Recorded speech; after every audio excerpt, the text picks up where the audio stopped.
الحمد لله نحمده ونستعينه ونستغفره ونؤمن به ونتوكل عليه ونعوذ بالله من شرور أنفسنا ومن سيئات أعمالنا من يهده الله فلا مضل له ومن يضلل فلا هادي له ونشهد أن لا إله إلا الله وحده لا شريك له ونشهد أن سيدنا ومولانا محمدا عبده ورسوله أما بعد فأعوذ بالله من الشيطان الرجيم بسم الله الرحمن الرحيم يا أيها الذين آمنوا كتب عليكم الصيام كما كتب على الذين من قبلكم لعلكم تتقون. عن سلمان رضي الله عنه قال خطبنا رسول الله صلى الله عليه وسلم في آخر يوم من شعبان فقال أيها الناس قد أضلكم شهر عظيم شهر مبارك شهر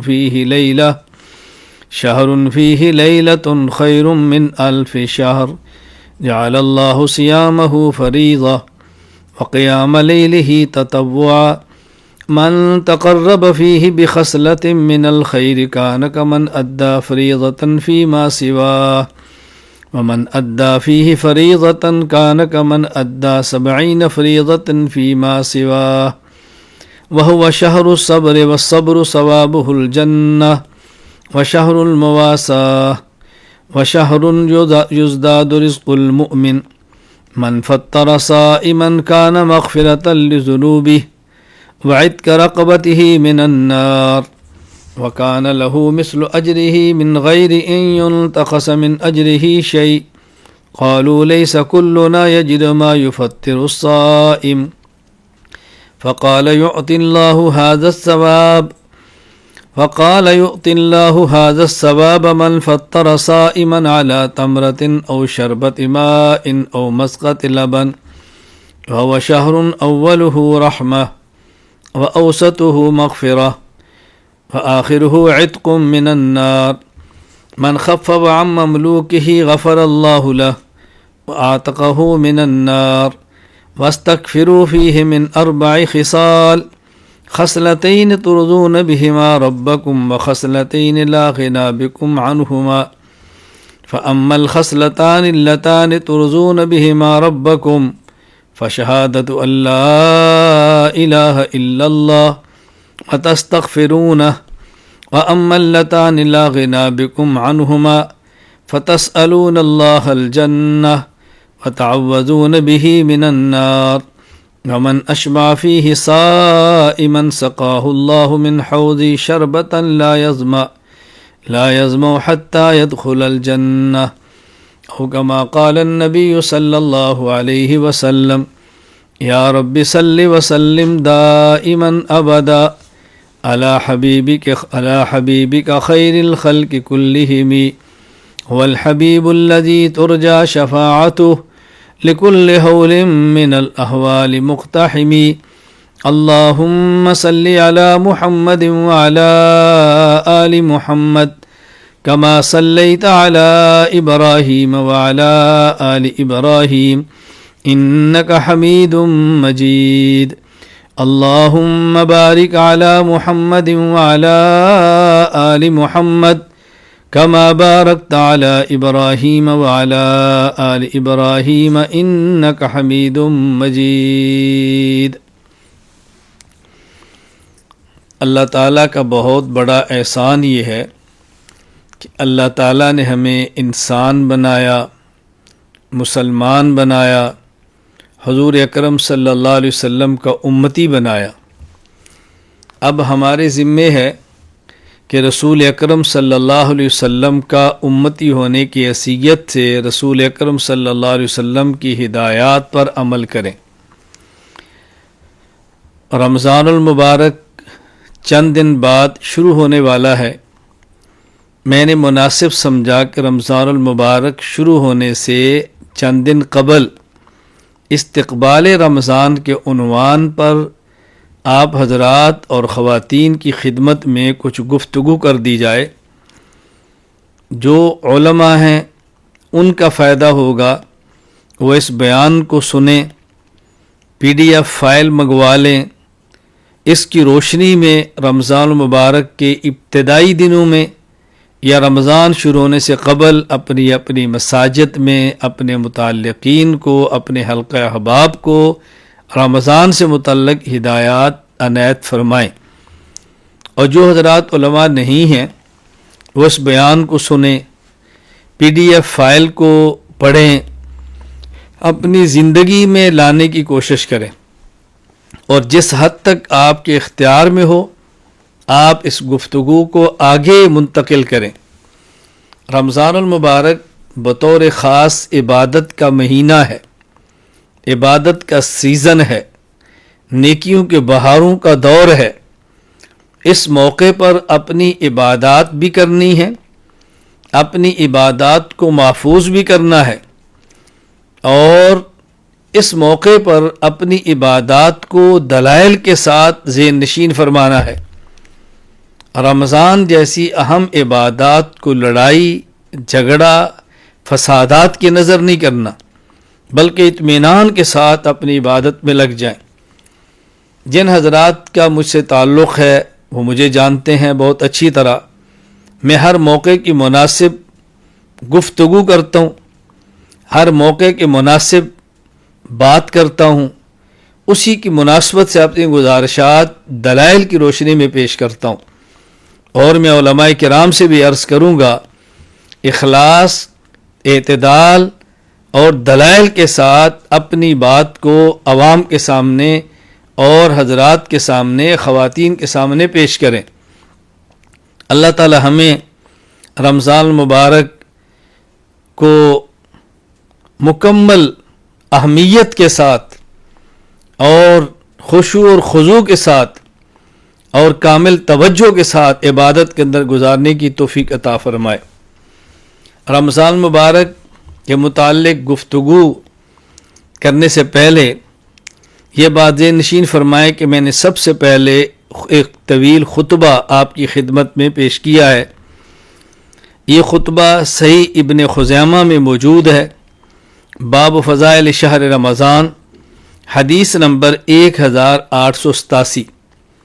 حضرت سلمان فارسی رضی اللہ تعالیٰ عنہ فرماتے ہیں کہ رسول اکرم صلی اللہ علیہ وسلم نے شعبان کی آخری تاریخ کو یہ خطبہ ارشاد فرمایا۔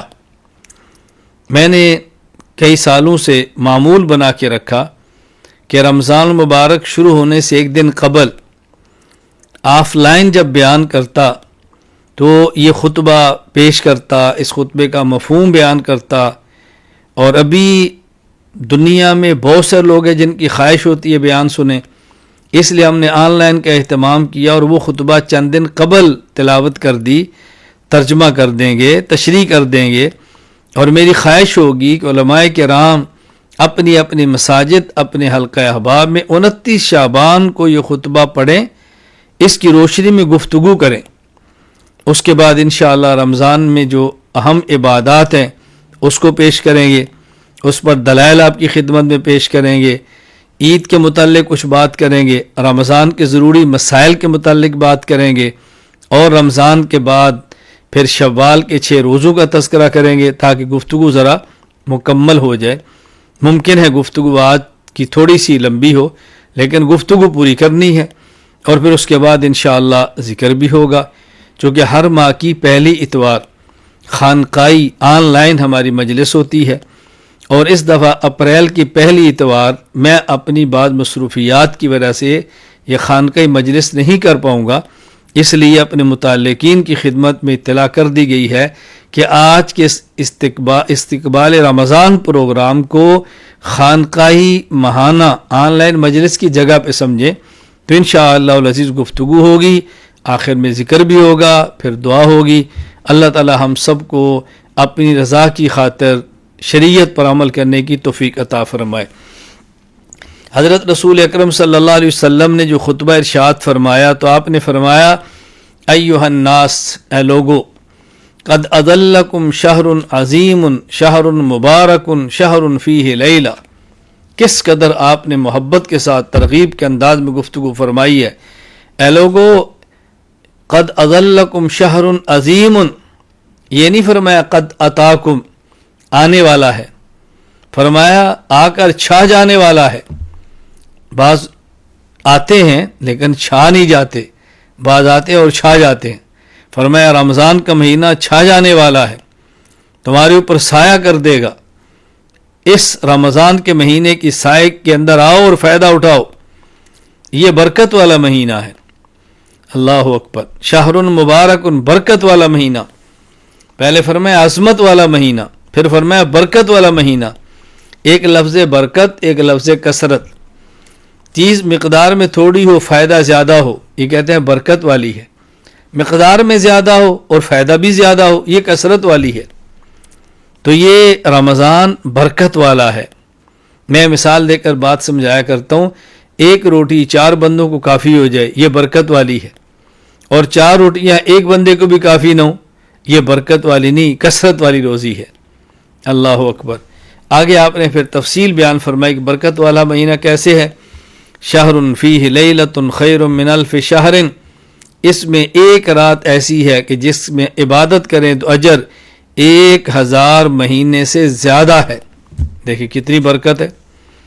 جعل اللہ صیامہ فریضہ، اللہ نے اس مہینے کے دن کے روزوں کو فرض فرمایا۔ وقیام لیلہ تطوعا، اور اس مہینے کی رات کے قیام کو نفل فرمایا۔ اب دیکھیں اس ماہ کی خاص 2 عبادتیں، دن کا روزہ اور رات کا قیام۔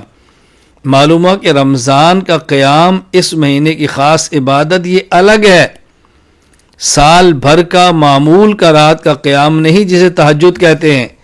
لہذا رمضان میں تہجد بھی ہے، تراویح بھی ہے، تراویح الگ ہے اور تہجد الگ ہے۔ تہجد تو پورا سال پڑھتے ہیں، لیکن آپ صلی اللہ علیہ وسلم فرما رہے ہیں اس ماہ کی خصوصیت کہ اس مہینے کے دن میں روزہ اور رات کا قیام۔ باقی پورے سال میں تو ایسا نہیں کہ دن کو روزہ اور رات کا قیام۔ معلوم ہوا جس طرح اس ماہ کی خصوصیت پورے مہینے کا روزہ ہے، اس ماہ کی خصوصیت پوری رات کا مستقل قیام ہے، اس کو تراویح کہا جاتا ہے۔ آگے اس کی برکات بیان فرمائی، من تقرب فیہ بخصلۃ من الخیر کان کمن ادی فریضۃ فیما سوا، اس ماہ میں برکت یہ ہے کوئی شخص نفل عمل کرے اللہ غیر رمضان کے فرض کے برابر اجر دیتے ہیں۔ سبحان اللہ۔ ومن ادی فیہ فریضۃ کان کمن ادی 70 فریضۃ فیما سوا، اور جو اس ماہ میں ایک فرض ادا کرے اللہ اس کو 70 فرضوں کا اجر عطا فرماتے ہیں۔ وہو شہر الصبر والصبر ثوابہ الجنہ، ہاں یہ بات ضرور ہے اجر تو ملتا ہے لیکن صبر بھی کرنا ہے، صبر بھی کرنا ہے۔ ایک ہوتا ہے صبر علی الطاعات، عبادت کریں، مشقت برداشت کریں، صبر کریں۔ ایک ہے الصبر عن المعاصی، گناہ سے رکنا ہے، تکلیف ہوگی برداشت کریں۔ ایک ہے الصبر علی المصیبہ، تکلیف آئے اس پر بھی صبر کریں۔ اب دیکھیں رمضان المبارک میں جب روزہ رکھیں گے بھوک لگے گی، تکلیف ہے، صبر کریں، اور مشقت ہوگی، صبر کریں۔ ہر روز روزہ رکھنا ہے، طاعت، مشقت ہے، صبر کریں۔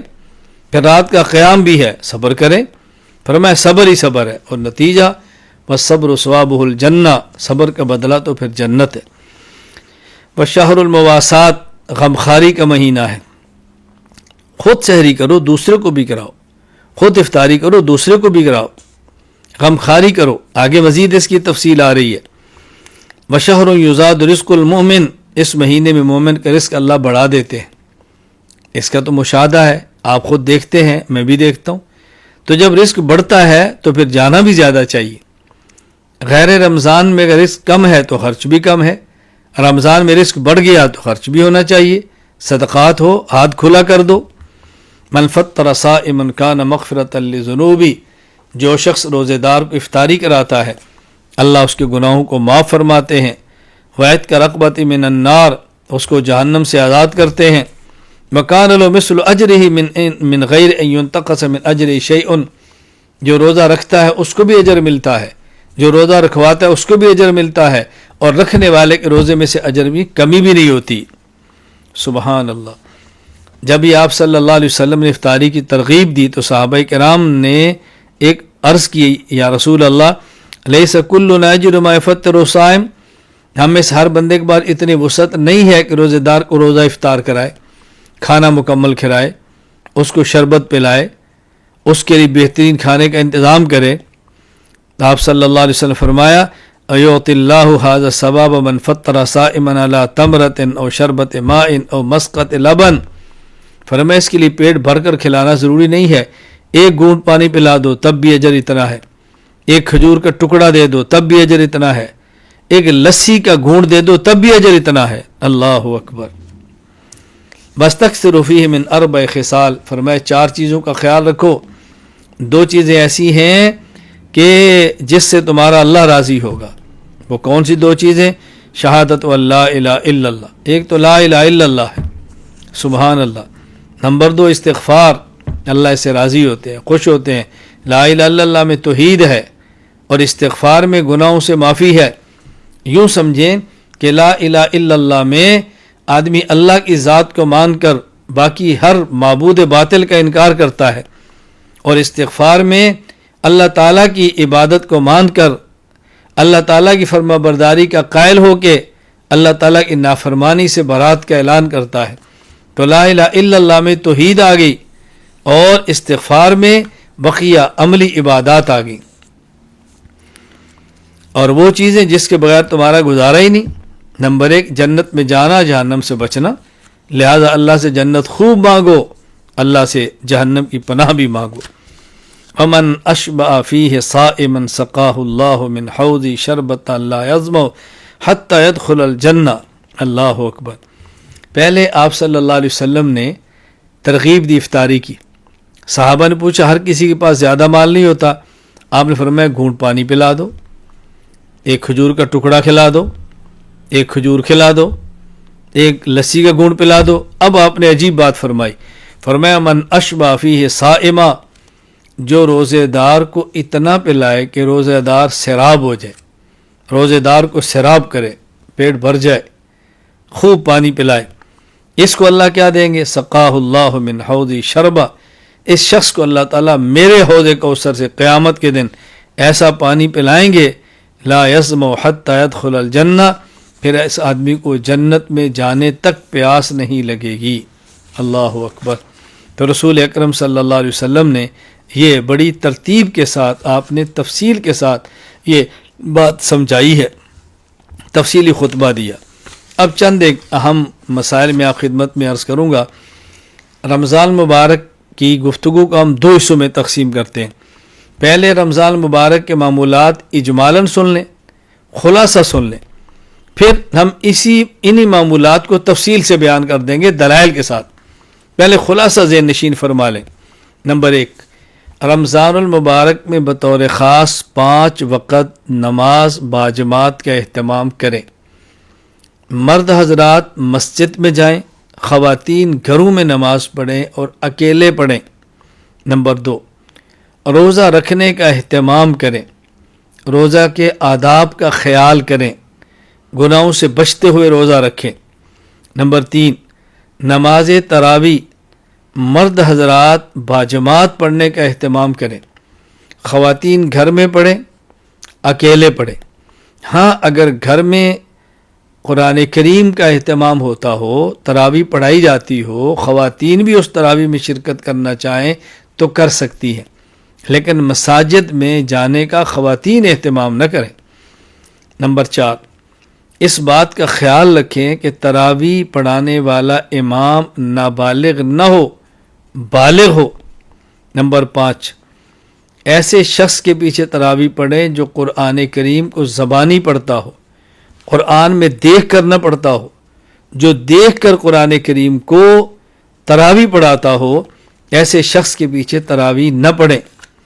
نمبر 6، اگر کسی جگہ پر تراویح 20 رکعات ہے لیکن اس میں مکمل قرآن نہیں پڑھا جاتا، اور اس کے مقابلے میں کسی جگہ پر 8 رکعت تراویح ہے اور مکمل قرآن ہوتا ہے، تو 20 رکعت پڑھیں اگرچہ اس میں مکمل قرآن نہ ہو۔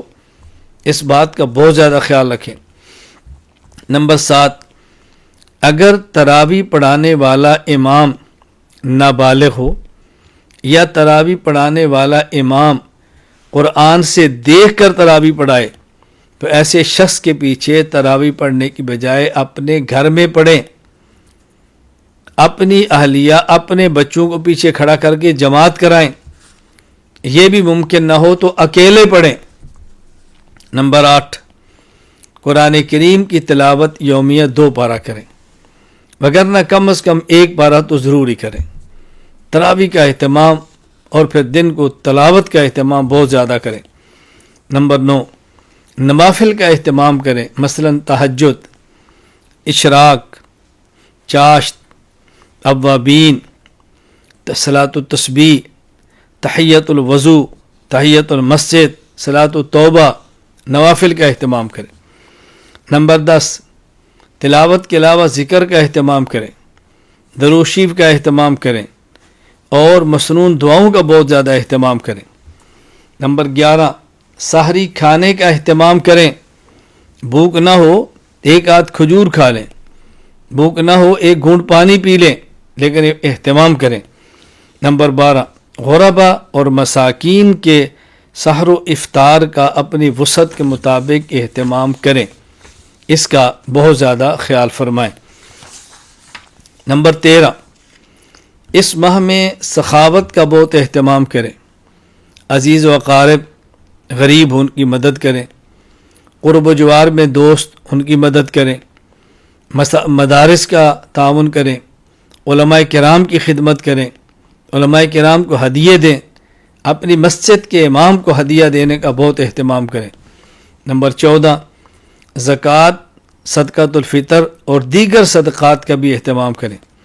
نمبر 15، اس ماہ میں بطور خاص سوشل میڈیا، ٹی وی وغیرہ پر آنے والے غیر مستند اینکر سے اجتناب کریں۔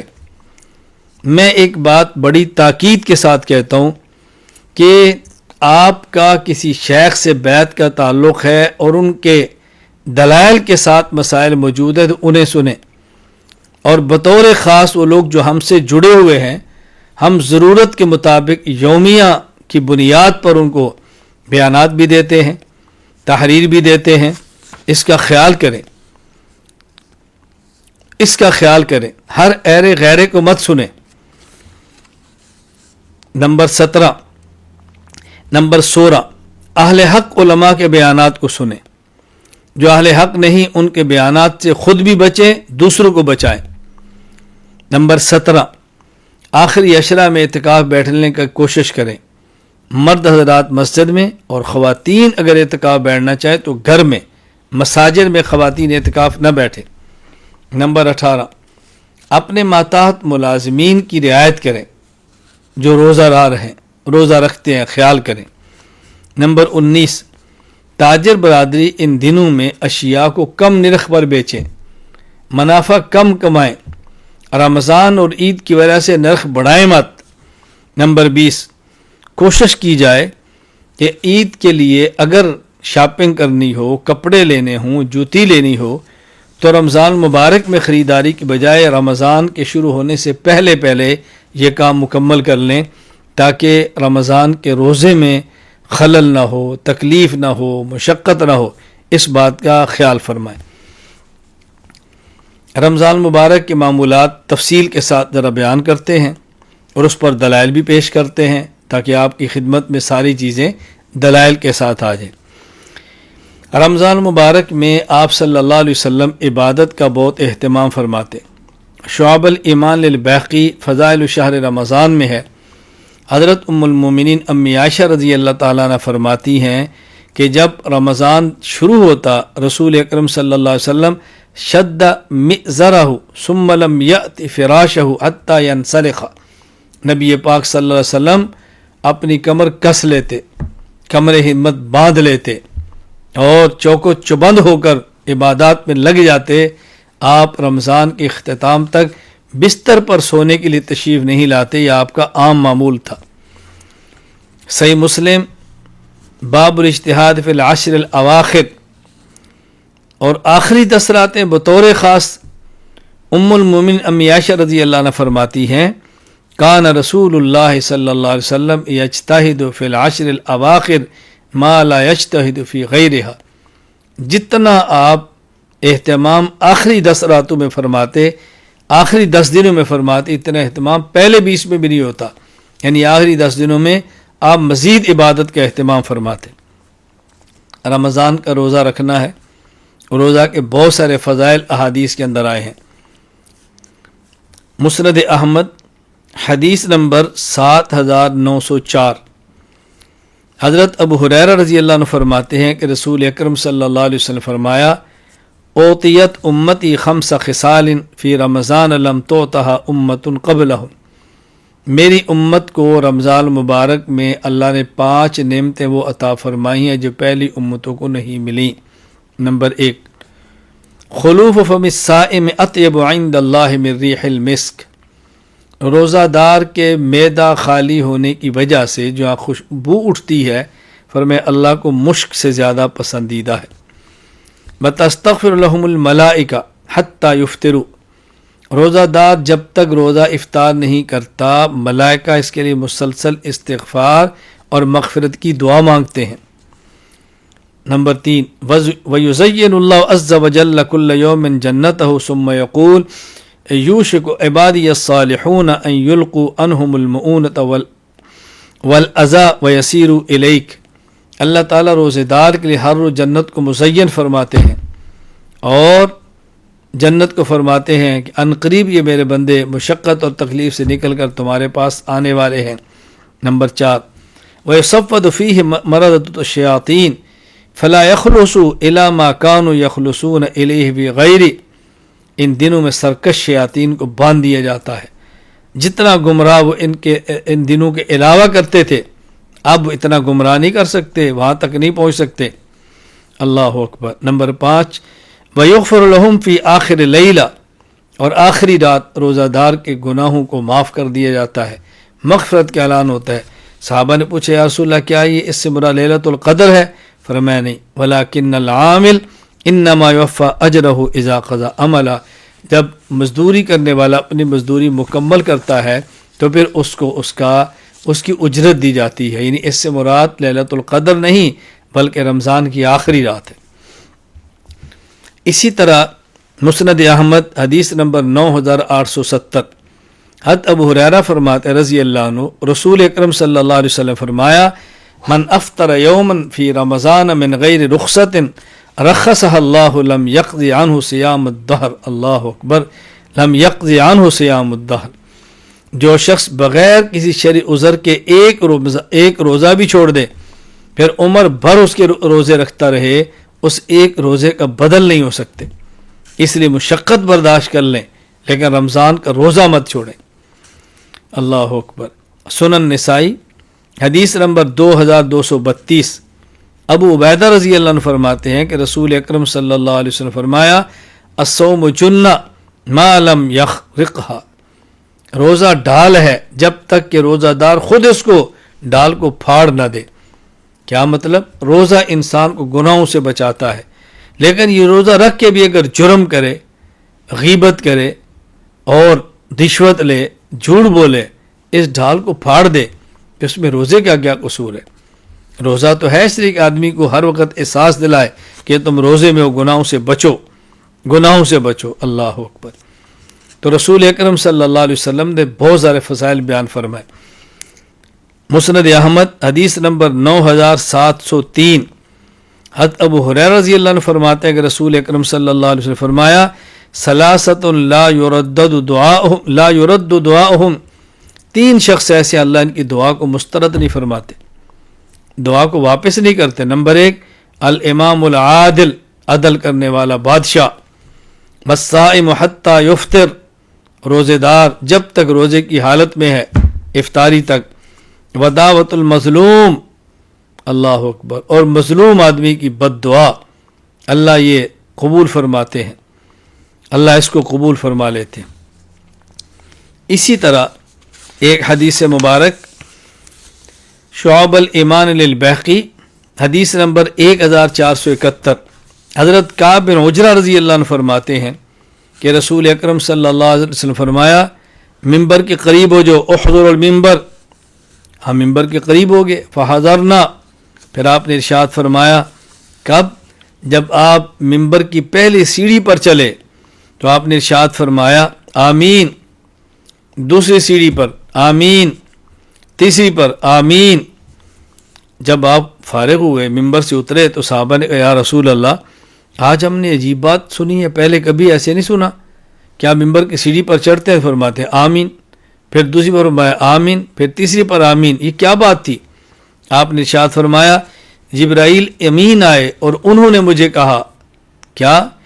بعد من ادرک رمضان فلم یغفر لہ، کوئی شخص رمضان المبارک کے مہینے کے اندر ہو اور اس کے گناہ معاف نہ ہوں تو برباد ہو جائے، تباہ ہو جائے۔ میں نے کہا آمین، اللہ اکبر۔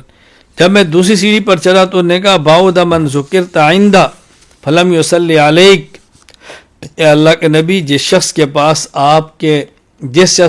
آپ کا نام لیا جائے اور آپ پر درود نہ پڑے ایسا شخص تباہ ہو جائے۔ آپ نے فرمایا آمین۔ اور جب تیسری سیڑھی پر میں چڑھاؤ تو نے کہا من ادرک والدیہ الکبر عندہ او احدہما فلم یدخلہ الجنہ، اللہ اکبر، اظن قال قلت آمین۔ اللہ کے نبی اگر کسی شخص کے والدین ماں اور باپ یا ان میں سے ایک بڑھاپے کو پہنچے اور آدمی زندہ ہو اور والدین اس کو جنت میں داخل نہ کرا سکے تو یہ شخص تباہ ہو جائے۔ میں نے کہا آمین۔ یہاں دیکھو کتنی وعید ہے رمضان کے روزہ نہ رکھنے پر، ماں باپ کو ناراض کرنے پر، کتنے وعید ہے پیغمبر پاک صلی اللہ علیہ وسلم پہ درود و سلام نہ پڑھنے پر۔ بہرحال یہ میں نے چند ایک فضائل بیان کیا رمضان کے روزہ کے متعلق۔ روزہ کے متعلق چند اہم مسائل اس کو اچھی طرح سمجھ لیں۔ نمبر 1، خون دینا۔ روزے کے دوران اگر کسی مریض کو خون دینے کی ضرورت پڑ جائے تو خون دینا جائز ہے، اس سے روزہ نہیں ٹوٹے گا۔ ہاں اتنا زیادہ خون دینا کہ جس سے کمزوری ہو جائے یہ تو مکروہ ہے، لیکن اگر روزے دار اپنے بدن سے خون نکلوائے کسی کو دینے کے لیے یا خون ٹیسٹ کے لیے، بلڈ ٹیسٹ کے لیے، تو روزہ اس سے نہیں ٹوٹتا۔ نمبر 2، اگر روزے کے دوران خون لگوانے کی ضرورت پیش آئے اور مریض کو خون لگوانا چاہیں تو لگوا سکتے ہیں، اس سے بھی روزہ نہیں ٹوٹتا۔ نمبر 3، سیمپل دینا۔ روزے کی حالت میں ٹیسٹ کروانے کے لیے خون کا نمونہ اور سیمپل دینا چاہیں تو دے سکتے ہیں، اس سے بھی روزہ نہیں ٹوٹتا۔ نمبر 4، انجیکشن لگوانا۔ روزے میں انجیکشن لگوانا جائز ہے، روزہ نہیں ٹوٹے گا۔ یہ انجیکشن پٹھے میں لگوائیں تب بھی جائز ہے، اور یہ انجیکشن اگر رگ وین کے اندر لگائیں تب بھی جائز ہے، کسی حالت میں بھی روزہ نہیں ٹوٹے گا۔ نمبر 5، طاقت کے لیے انجیکشن۔ انجیکشن خواہ کسی مرض کے لیے ہو یا طاقت کے لیے ہو، روزہ نہیں ٹوٹے گا۔ ہاں محض اس لیے انجیکشن لگوانا کہ کمزوری محسوس نہ ہو، روزہ کا احساس نہ ہو، بھوک محسوس نہ ہو، یہ مکروہ ہے۔ کراہت الگ چیز ہے لیکن اس سے روزہ ٹوٹے گا نہیں۔ Number 6، drip. مریض روزے کی حالت میں ڈرپ لگوا سکتا ہے، اس میں مختلف قسم کے انجیکشن بھی ڈالے جا سکتے ہیں، لیکن بلا ضرورت صرف کمزوری کو دور کرنے کی ڈرپیں لگواتے رہنا یہ مکروہ ہے، یہ مناسب نہیں، لیکن ڈرپ لگوانے سے روزہ نہیں ٹوٹے گا۔ نمبر 7، روزہ میں انہیلر استعمال کرنا۔ سانس کی تکلیف، دمہ کے مریض کے لیے روزے کے دوران انہیلر کے استعمال سے روزہ ٹوٹ جائے گا، کیونکہ اس میں دوائی ہوتی ہے جو پمپ کرنے کی صورت میں حلق کے اندر جاتی ہے، یہ دوائی اندر جانے سے روزہ ٹوٹ جائے گا۔ ہاں کفارہ نہیں ہوگا، اس میں قضا لازم آئے گی۔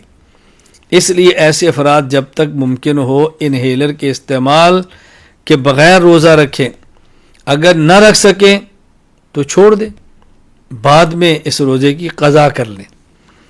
نمبر 8، کرونا کا ٹیسٹ اور کرونا ویکسین۔ کورونا کا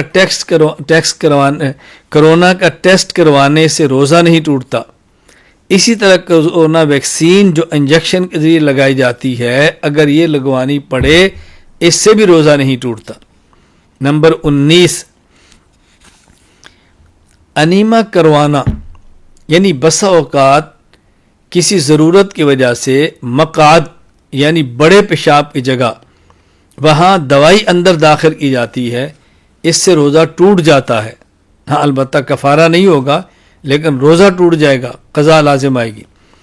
نمبر 10، روزہ کی حالت میں آکسیجن لینا، روزہ کی حالت میں اگر صرف آکسیجن لیا جائے، اس کے ساتھ کوئی اور دوا شامل نہ ہو تو روزہ نہیں ٹوٹے گا، لیکن اگر اس کے ساتھ دوا بھی شامل ہو، دوا کے اجزاء بھی ہوں یعنی اجزاء ہوں معمولی سے، تو اس سے روزہ ٹوٹ جائے گا۔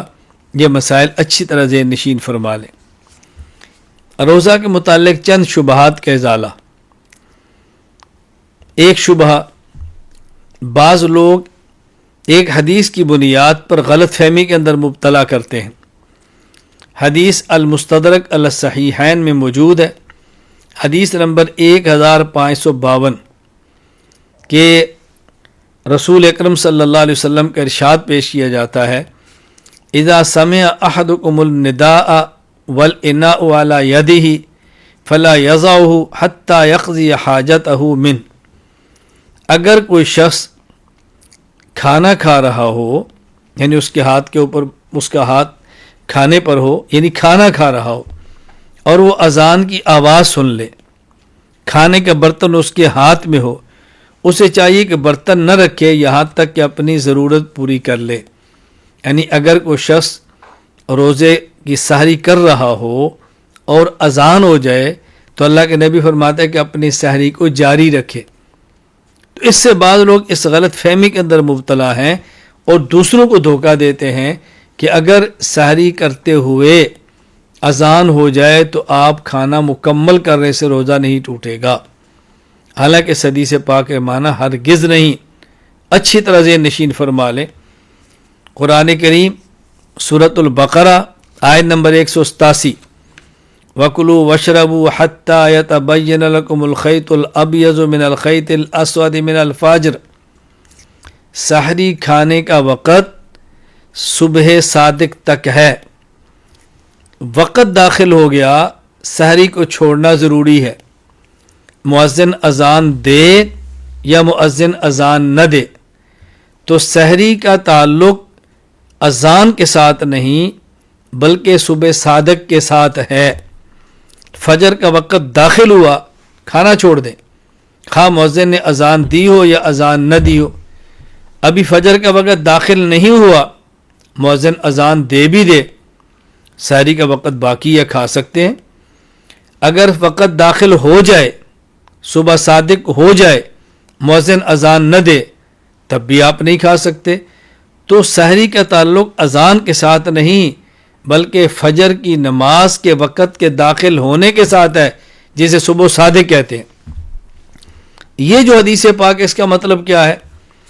صحیح مسلم حدیث نمبر 1092، حضرت عبداللہ بن عمر رضی اللہ عنہ فرماتے ہیں، کان رسول اللہ صلی اللہ علیہ وسلم مؤذنان، نبی پاک صلی اللہ علیہ وسلم نے 2 مؤذن رکھے تھے، بلال وابن ام مکتوم العامہ، ایک حضرت بلال، ایک عبداللہ بن ام مکتوم۔ فقال رسول اللہ صلی اللہ علیہ وسلم، ان بلال یؤذن بلیل فکلوا واشربوا حتی یؤذن ابن ام مکتوم۔ اللہ اکبر، 2 مؤذن، ایک مؤذن بلال، ایک مؤذن عبداللہ بن ام مکتوم۔ اب دیکھو اس حدیث میں بالکل وضاحت آ گئی۔ بلال اذان دیتا ہے کب؟ رات کی، تہجد کی، اور عبداللہ بن ام مکتوم چونکہ بعد میں دیتے ہیں۔ تو رسول اکرم صلی اللہ علیہ وسلم فرمایا کہ بلال اذان دیتا ہے تہجد کے لیے، تم کھاؤ اور پیو کب تک؟ جب عبداللہ بن ام مکتوم اذان دے، اب روک لو، اس کی اذان تک کھا سکتے ہو۔ تو یہ جو حدیث پاک ہے کہ جب تم اذان کی آواز سنو اور کھانا تمہارے ہاتھ میں ہو، برتن تمہارے ہاتھ میں ہو تو کھاتے رہو، اس سے مراد حضرت بلال کی اذان ہے جو تہجد کے لیے تھی. اچھی طرح واضح نشین فرما لیں. حضرت بلال تہجد کی اذان دیتے، حضرت عبداللہ بن ام مکتوم فجر کی دیتے. تو یہ جو اللہ کے نبی نے فرمایا کہ جب تم کھانا کھا رہے ہو اور اذان شروع ہو جائے تو کھانے کو جاری رکھو، اس سے مراد حضرت بلال کی اذان ہے جو تہجد کے لیے تھی. ورنہ اللہ کے نبی خود فرما رہے ہیں کہ فَكُلُوا وَاشْرَبُوا حَتَّى يُؤَذِّنَ ابْنُ أُمِّ مَكْتُومٍ، کہ تم کھاؤ اور پیو عبداللہ بن ام مکتوم کی اذان تک. جب ان کی اذان شروع ہو جائے پھر نہیں کھانا. تو دیکھو کس قدر دھوکہ ہے کہ مکمل بات نہیں کرتے اللہ کے بندے، پوری بات نہیں کرتے. ہم بحمد اللہ تعالی پوری بات کرتے ہیں تو مسئلے میں الجھن نہیں رہتی. ایک اور شبہ کیا ہے؟ ایک اور شبہ یہ ہے کہ روزہ رکھتے وقت بہت سارے احباب اپنی زبان سے روزے کی نیت کرتے ہیں. تو لوگ اعتراض کرتے ہیں کہ جی زبان سے نیت کرنا کہیں سے ثابت نہیں ہے، اپنی زبان سے لفظ نہ کہا کرو. حالانکہ اپنی زبان سے کہنا کہ میں روزہ رکھتا ہوں یہ حدیث پاک سے ثابت ہے. صحیح مسلم حدیث نمبر 1154، ام المومنین امی عائشہ رضی اللہ تعالیٰ عنہ فرماتی ہیں کہ رسول اکرم صلی اللہ علیہ وسلم ایک دن تشریف لائے میرے پاس. مجھے فرمایا یا عائشہ الی عندکم شیء. حضرت عائشہ فرماتی ہے ایک دن رسول اللہ صلی اللہ علیہ وسلم مجھے فرمایا کہ تمہارے پاس کچھ ہے یعنی کھانے کے لیے. میں نے کہا یا رسول اللہ ما عندنا شیء، ہمارے پاس کچھ بھی نہیں. فرمایا فإنی صائم، میں روزہ رکھ لیتا ہوں. دیکھو زبان سے فرمایا.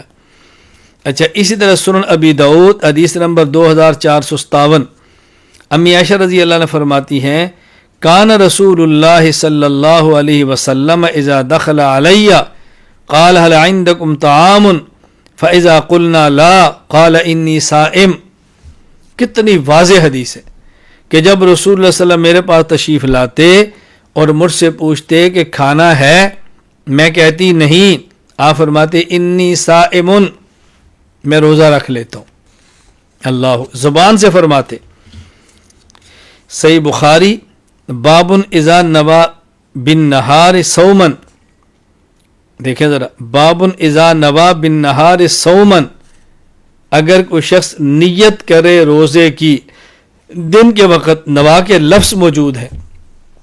امام بخاری فرماتے ہیں حضرت ام درداء فرماتی کان ابو الدرداء یقول عندکم طعام، حضرت ابو الدرداء فرماتے کہ تمہارے پاس کھانا ہے. فإن قلنا لا، اگر ہم کہتے نہیں ہے، فرماتے فإنی صائم یومی ھذا، اللہ اکبر، فإنی صائم یومی ھذا، میں آج کے دن روزہ رکھنے والا ہوں، میں روزہ رکھ لیتا ہوں. زبان سے کہتے. آگے امام بخاری فرماتے ہیں وَفَعَلَهُ ابو طلحۃ وابو ہریرۃ وابن عباس وحذیفہ رضی اللہ عنہم، ایسے ابو طلحہ نے بھی فرمایا، ابو ہریرہ نے فرمایا، ابن عباس نے فرمایا، حضرت حذیفہ نے فرمایا. تو حضرت امام بخاری ایک حدیث میں 5 صحابہ کا ذکر فرماتے ہیں، ابو درداء، ابو طلحہ، ابو ہریرہ، ابن عباس اور حذیفہ، کہ جو زبان سے فرماتے. اللہ اکبر. پھر اس پر مزید ایک اعتراض کیا جاتا ہے، وہ یہ کہ نہیں، یہ جو تم زبان سے کہتے ہو بصوم غد نویت من شہر رمضان، بصوم غد نویت من شہر رمضان، غد کا معنی تو کل ہے، روزہ آج رکھ رہے ہیں، تو یہ لفظ کیوں کہتا ہے کہ میں کل کے روزے کی نیت کرتا ہوں؟ ہم نے پہلے ثابت کیا کہ اپنی زبان سے کوئی بھی لفظ کہنا یہ ٹھیک ہے. اب یہ ثابت کرنے لگے بصوم غد نویت تو کہ تب بھی اعتراض کی بات نہیں. ان کا اعتراض کیا تھا کہ وہ بصوم غدن کا معنی ہوتا ہے میں کل کے روزے کی نیت کرتا ہوں، حالانکہ روزہ تو آج ہے، کل تو نہیں ہے. یہ اعتراض غدن کا معنی نہ سمجھنے کی وجہ سے ہے. حضرت علامہ سید محمود آلوسی رحمہ اللہ تعالی وفات 1270 ہجری، قرآن کریم کی آیت ارسل معنا غدا یرتا ویلعب کے تحت فرماتے ہیں وَهُوَ يُطْلَقُ عَلَى الْيَوْمِ الَّذِي يَلِي يَوْمَكَ وَعَلَى الزَّمَنِ الْمُسْتَقْبَلِ مُطْلَقًا، کہ حضرت یوسف علیہ السلام کے بھائیوں نے اپنے والد سے عرض کیا آپ ہمارے ساتھ یوسف کو بھیجیں تاکہ ہم کھیلیں، ارسل معنا غدن، کل ہمارے ساتھ بھیجیں۔ اس غد کے تحت فرماتے ہیں کہ غد آج کے بعد کل آنے والے دن کو بھی کہتے ہیں اور آئندہ کے زمانے کو بھی کہتے ہیں۔ تو غد کا معنی صرف یہی نہیں تھا کہ کل بھیجیں، مطلب یہ تھا کہ آپ کسی دن ہمارے ساتھ بھیجیں۔ تو غد کا معنی خاص کل بھی ہے اور غد کا معنی آئندہ مستقبل کا زمانہ بھی ہے۔ مزید علامہ علوسی رحمہ اللہ فرماتے ہیں قرآن کریم سورہ لقمان آیت نمبر 34 فما تدری نفس ماذا تکسب غدا، کوئی شخص نہیں جانتا وہ کل کیا کرے گا۔ اس کے بعد فرماتے ہیں ماذا تکسب غدا ای فی زمان المستقبل من خیر او شر، فرمایا اس کا مطلب خاص کل نہیں ہے بلکہ آئندہ آنے والا زمانہ، اس میں کون سا خیر اور کون سا شر والا کام کرے گا تم میں سے کوئی نہیں جانتا۔ تو غد کا معنی صرف خاص کل نہیں ہے، غد کا معنی ہے آئندہ آنے والا زمانہ۔ وَبِصَوْمِ غَدٍ نَبَيْتُ مِنْ شَهْرِ رمضان کا معنی زمان مستقبل، یعنی گویا روزہ رکھنے والا کہہ رہا ہے کہ میں زمانے مستقبل میں جو زمانہ ہے اگلا، میں اس میں روزہ رکھنے والا ہوں، یعنی طلوع صبح صادق سے لے کے غروب آفتاب تک کا جو زمانہ ہے میں اس میں روزہ رکھوں گا۔ اس میں کیا اشکال کی بات ہے، کیا اعتراض کی بات ہے؟ دن کا روزہ اور رات کو تراویح پڑھنی ہے۔ تراویح کتنی؟ 20 رکعت تراویح۔ اس پر تفصیلی دلائل پر میرا بیان بھی موجود ہے، میری فائل بھی موجود ہے، 20 رکعت تراویح کے دلائل۔ اس پہ تراویح کے حدیث بھی ہیں، امت کا اجماع بھی ہے، مد مقابل کے دلائل بھی ہیں، ان کے جوابات بھی ہیں، ہمارے اعتراض دلائل پر جو اعتراض ہیں ان کے جوابات بھی ہیں۔ اس کے لیے آپ ahnafmedia.com ویب سائٹ پہ چلے جائیں، احناف میڈیا سروسز کو دیکھ لیں، آپ اس پر دلائل آپ کو مل جائیں گے، اور چاہیں تو آپ مرکز سے رابطہ کر کے مکمل فائل منگوا لیں، انشاءاللہ دلائل میں آپ کو کبھی الجھن نہیں ہوگی۔ میں چند ایک دلائل پیش کر دیتا ہوں۔ نمبر 1 مصنف ابن ابی شیبہ، نمبر 2 المعجم الکبیر للطبرانی میں روایت موجود ہے۔ حضرت عبداللہ بن عباس رضی اللہ عنہ فرماتے ہیں کہ رسول اکرم صلی اللہ علیہ وسلم کے بارے میں ان رسول اللہ صلی اللہ علیہ وسلم کان یصلی فی رمضان 20 رکعۃ والوتر، نبی کریم صلی اللہ علیہ وسلم رمضان میں 20 رکعت تراویح اور وطر پڑھاتے تھے۔ اللہ اکبر، 20 رکعت تراویح اور وطر پڑھتے تھے۔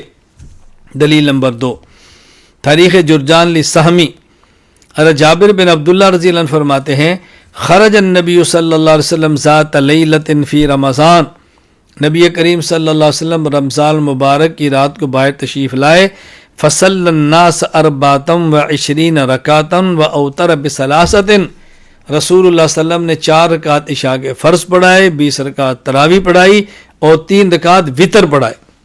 دلیل نمبر 3 مسند احمد بن منیع، حضرت ابی بن کعب رضی اللہ تعالیٰ عنہ فرماتے ہیں ان عمر بن الخطاب امر ابی بن کعب ان یصلی باللیل فی رمضان فقال ان الناس یصومون النہار لا يحسنون ان یقرؤوا فلو قرأت القرآن علیہم باللیل فقال یا امیر المؤمنین هذا شیء لم یکن فقال قد علمت ولکنہ احسن فصلی بہم 20 رکعہ۔ حضرت عمر رضی اللہ تعالیٰ نے ابی بن کعب کو فرمایا کہ تم لوگوں کو تراویح پڑھاؤ اور قرآن کریم سناؤ۔ حضرت ابی بن کعب نے 20 رکعت تراویح پڑھائی۔ دلیل نمبر 4 السنن الکبریٰ للبیہقی، سائب بن یزید فرماتے ہیں کانوا یقومون علی عہد عمر بن الخطاب رضی اللہ عنہ فی شہر رمضان ب20 رکعہ وان کانوا لیقرؤون بالمئین وکانوا یتوکؤون علی عصیہم فی عہد عثمان بن عفان رضی اللہ عنہ من شدت القیام، کہ لوگ حضرت عمر، حضرت عثمان غنی رضی اللہ عنہ کے زمانے میں 20 رکعت تراویح پڑھا کرتے تھے۔ دلیل نمبر 5 مسند الامام زید، حضرت علی رضی اللہ تعالیٰ عنہ سے ہے انہ امر الذی یصلی بالناس صلاۃ القیام